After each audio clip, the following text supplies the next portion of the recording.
Welcome to the Cumbria Chamber of Commerce podcast, your regular update of business news and issues from around Cumbria.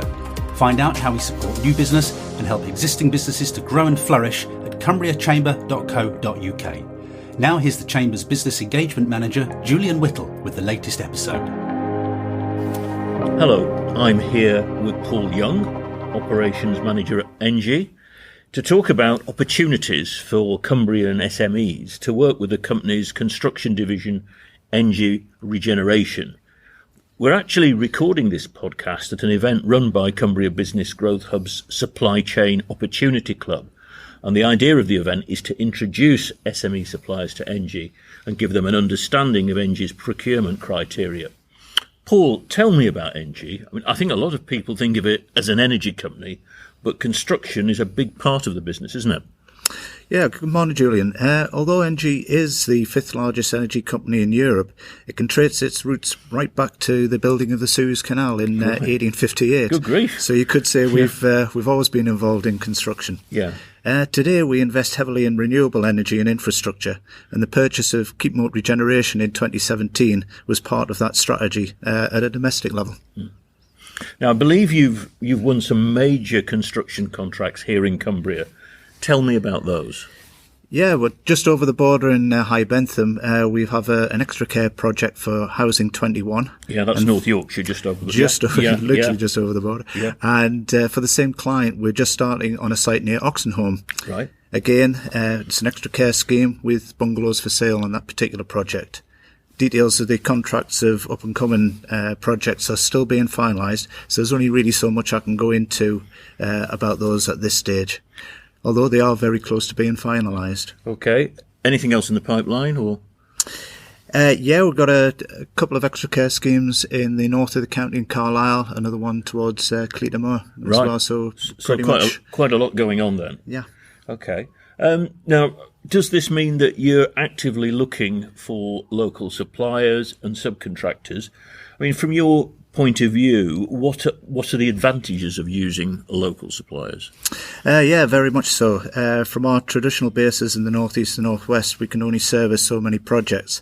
When geography is factored in, it makes sense logistically and commercially to employ companies and people who live close by to these projects. Not to mention our drive to be carbon neutral, so less miles travelled on our roads with resources closer to hand will help us greatly reach our goal and targets in that regard. Okay then, so talk me through some of the opportunities. I mean, what trades, what materials, what services are you looking to source? Yeah, we want to engage with all trades and suppliers and start a dialogue with local business. If your specific trade isn't needed for our current projects, we may need them in the future.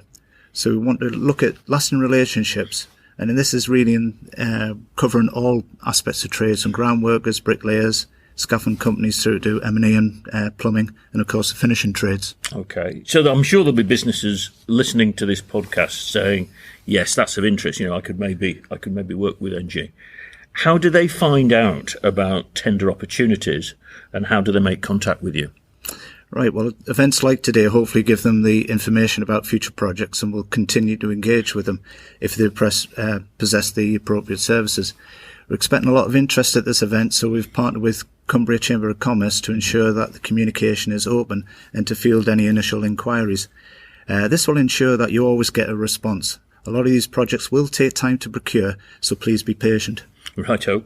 And I know that sometimes smaller contractors are hesitant about bidding for work with large organisations because they can find the procurement process daunting and sometimes overly bureaucratic.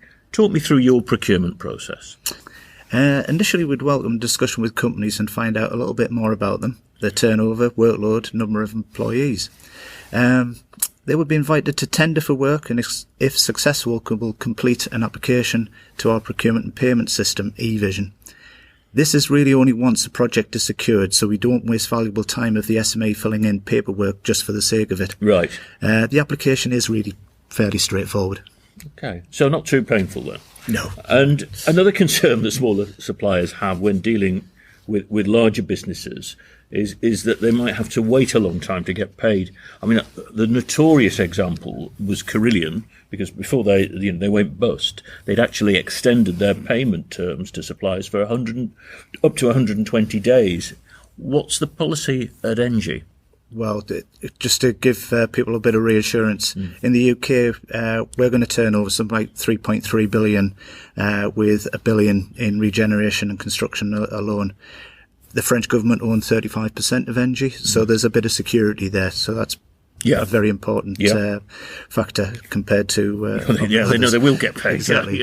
So, but with regards to payment terms, we're certainly working towards the Fair Payment Charter of 30 days for all invoices, and at present, this may extend to 60 days, but on average, we return around about 42 days. Okay, not too bad at all then. And what are you looking for in potential suppliers? For example, what I'm getting at here is, do you insist that they hold specific quality assurance or maybe health and safety accreditations, or do you demand a minimum level of insurance cover? Well, it certainly helps if they've got certain industry standards, and we want to procure suppliers that can adhere to our safety policies and also be able to deliver the work efficiently, effectively, and obviously deliver a quality project.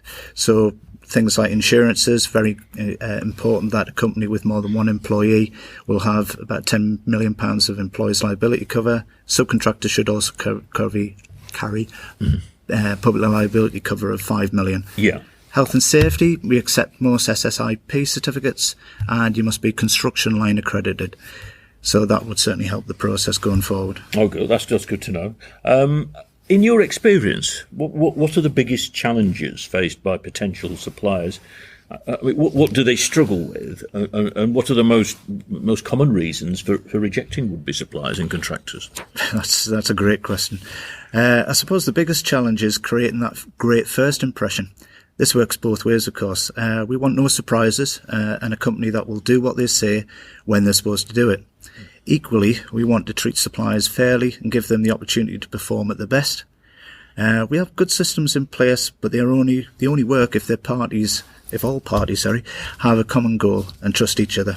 As I mentioned previously, one of the things we look out for in a potential supplier is stability, and to have the resources to provide the right level of service. Okay. Finally, let's talk about practical examples. I mean, can you give examples of SMEs, not necessarily in Cumbria, where you've built up a close working relationship and worked with them over a number of years? Well, without naming any company in particular, I don't think that would be fair. I'll go on. We do try and develop a close relationship with key suppliers who will effectively do, in terms of value, the larger percentage on that contract. This reduces certainly the risk and gives us a little bit more certainty of delivery. This is typically bulk excavations and groundworks. Certainly in the northeast, we use companies such as Thompson's and Bruddo, which I believe actually work in this side as well. Yeah. But also bricklaying, that's a very volatile trade. So certainly in the northeast, we partnered with two particular companies at the moment, Brickwork Direct and King Brothers, and they provide a level of service. Obviously, coming over to this side of the Pennines, we want to engage with local companies. Forge new relationships, absolutely. Yeah. Paul, that's been very helpful. To find out more about the Supply Chain Opportunity Club and how we can help your business to win work with ENGIE and indeed other large private and public sector organisations, visit the Cumbria Business Growth Hub website. That's www.cumbriagrowthhub.co.uk, or call us on 0844 257 8450. Thank you for listening to the Cumbria Chamber of Commerce podcast. You can find out more about how we're supporting Cumbrian businesses at cumbriachamber.co.uk and cumbriagrowthhub.co.uk. In the meantime, thank you very much for listening, and watch out for the next episode, which we'll be releasing very soon.